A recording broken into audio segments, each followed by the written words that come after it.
नमस्कार, डाफेटीमा स्वागत छ। आज हामीले नेपाल चीन समस्या पहिले नै समाधान भइसकेको र नेपाल स्थित चिनिया दूतावासले पहिले नै स्पष्ट पारिसकेको भए पनि बीबीसी लगायतका सञ्चार माध्यमले जोड बलका साथ नेपाल चीन सीमा विषयलाई उठाइरहेको सन्दर्भमा आज हामीले विशेष रिपोर्ट लिएर आएका छौं। सन्दर्भ: तथाकथित नेपाल चीन सीमा विवाद, चीनलाई बदनाम गराउन चालिएको एउटा कदम। सरकारले 16 भदौ 2078 मा गृह मन्त्रालयका सहसचिव जय नारायण आचार्यको नेतृत्वमा हुम्ला जिल्ला स्थित नेपाल चीन सीमा क्षेत्रमा देखिएका समस्या अध्ययन समिति गठन गरेको थियो।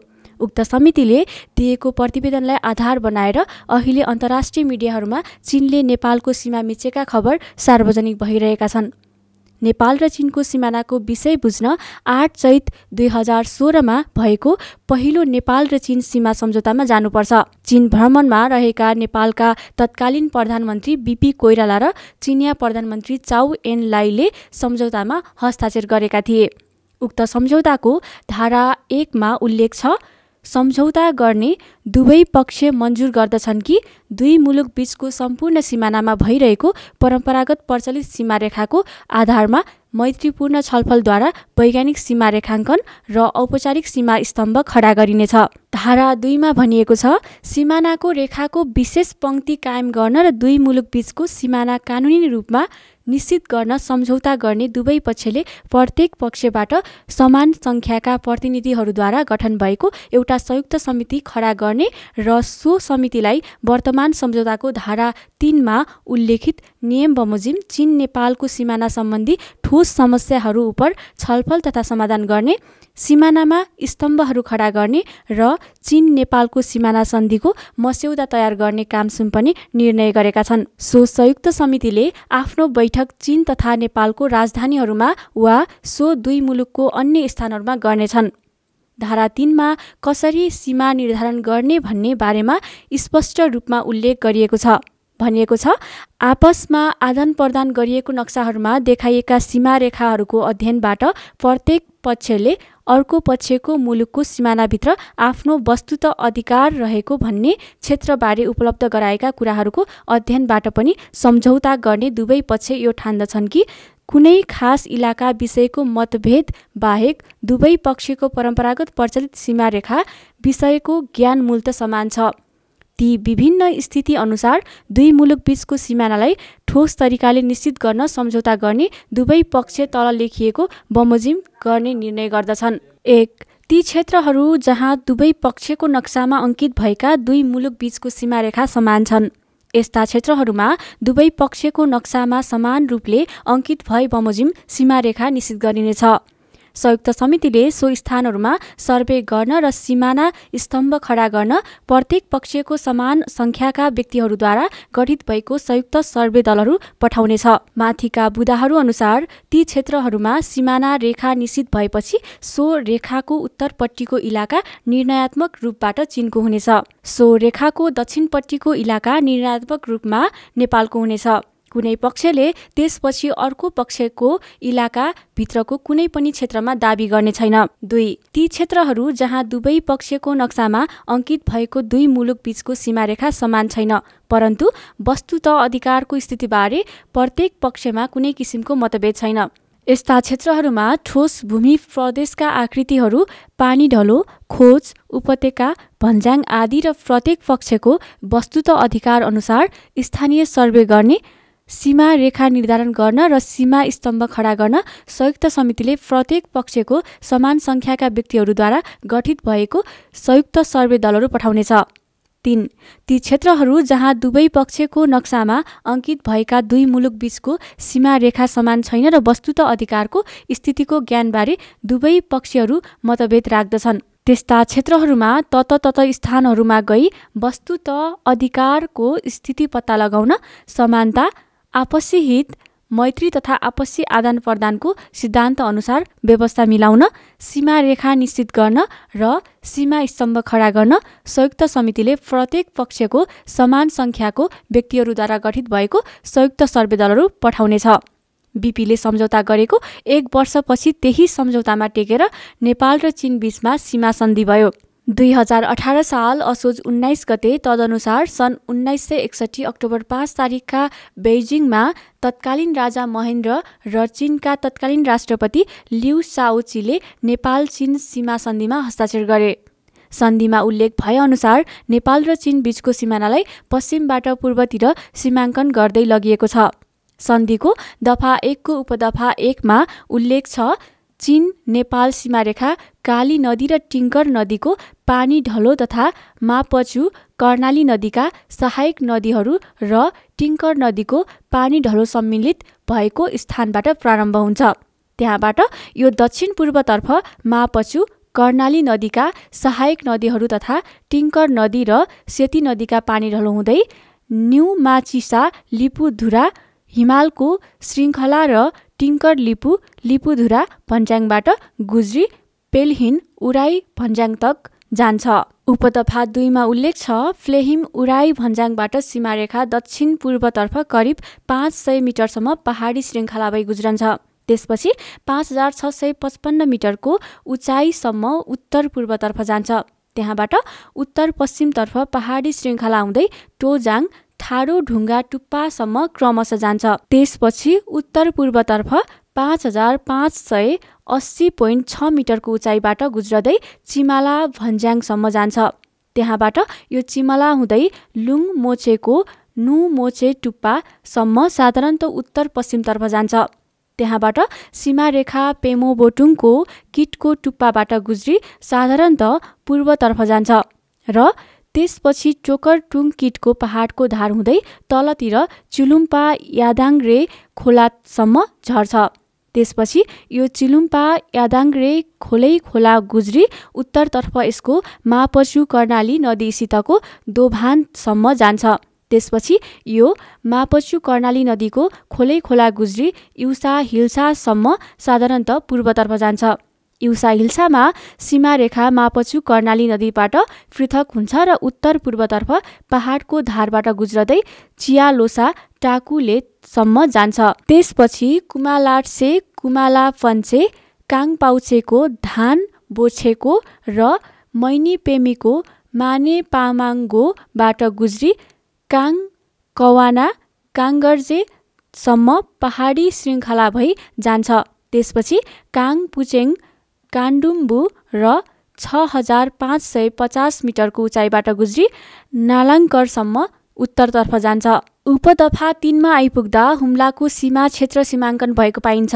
सो दफामा उल्लेख छ, नालाङ्करबाट सीमारेखा मानसरोवरमा बग्ने सहायक नदीहरू तथा हुम्ला कर्णाली नदीका सहायक नदीहरूको पानी ढलो हुँदै नालाङ्कर भन्ज्याङबाट गुज्री लाटसेला लाप्चे भन्ज्याङसम्म साधारणतः उत्तर पूर्वतर्फ जान्छ। त्यहाँबाट यो मानसरोवरमा बग्ने सहायक नदीहरू र माचुआन नदीका सहायक नदीहरू तथा हुम्ला कर्णाली नदी, मुगु कर्णाली नदी र पान्जाङ खोलाका सहायक नदीहरूका पानी ढलो हुँदै चाङ्ला पहाड, नाम्जा भन्ज्याङ, खुङथौ भन्ज्याङ र मारिम भन्ज्याङबाट गुज्री पिण्डु भन्ज्याङसम्म साधारणतः दक्षिण पूर्वतर्फ जान्छ।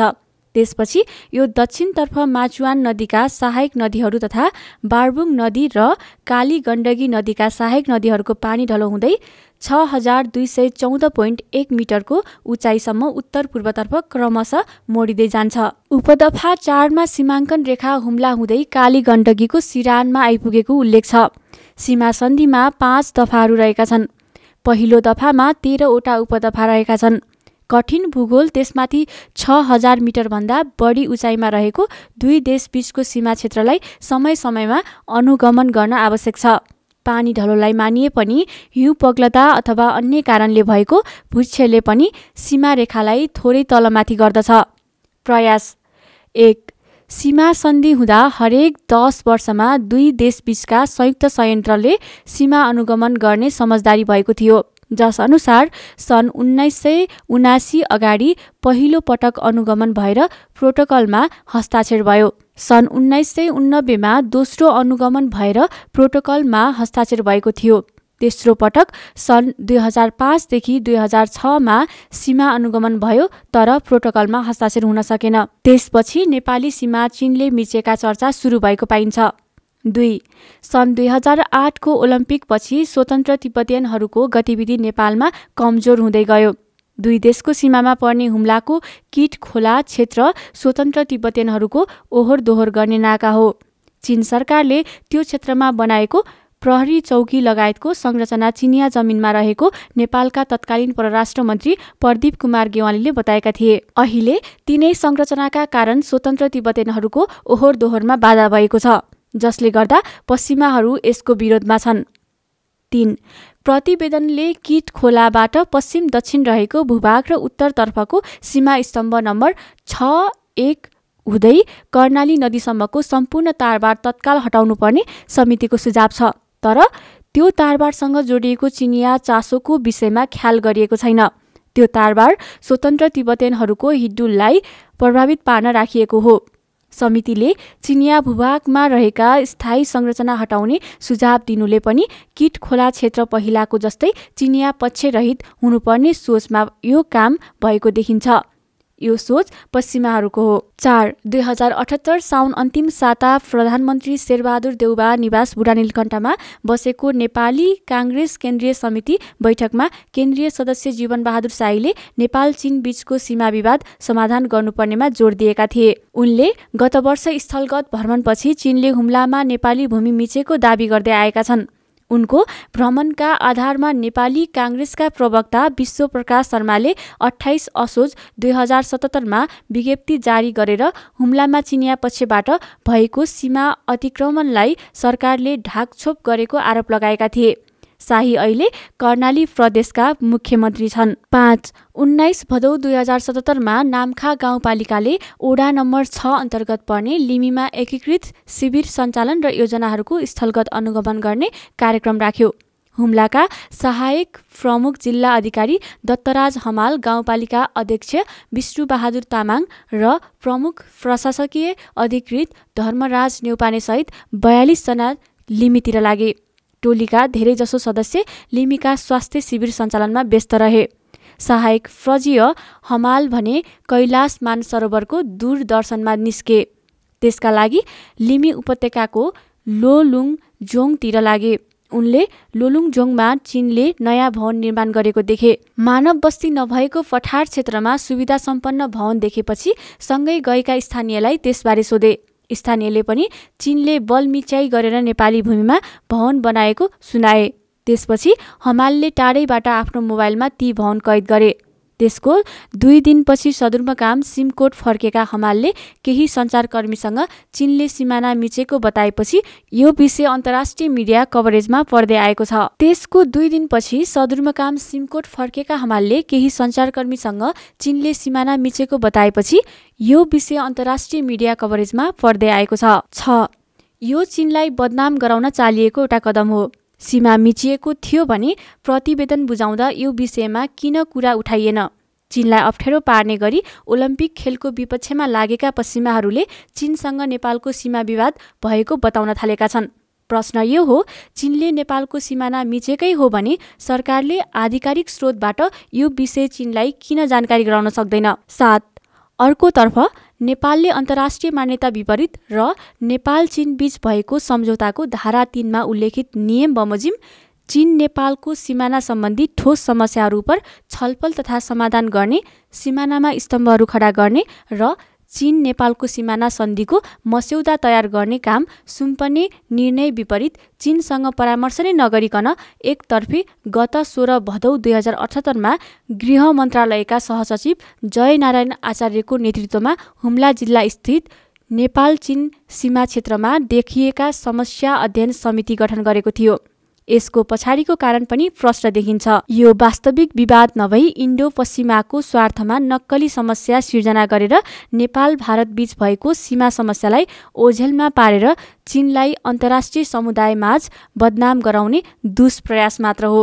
आजको रिपोर्ट तपाईलाई कस्तो लाग्यो? हामीलाई कमेन्टमा अवश्य बताउनुहोला। साथै आजको रिपोर्ट तपाईलाई राम्रो लाग्यो भने लाइक र शेयर गरी हाम्रो च्यानललाई सब्स्क्राइब गर्न नभुल्नुहोला। आजको लागि यति नै। अर्को भिडियोमा नयाँ रिपोर्ट लिएर आउने नै छौँ। तबसम्मका लागि बिदा दिनुहोस्। नमस्कार।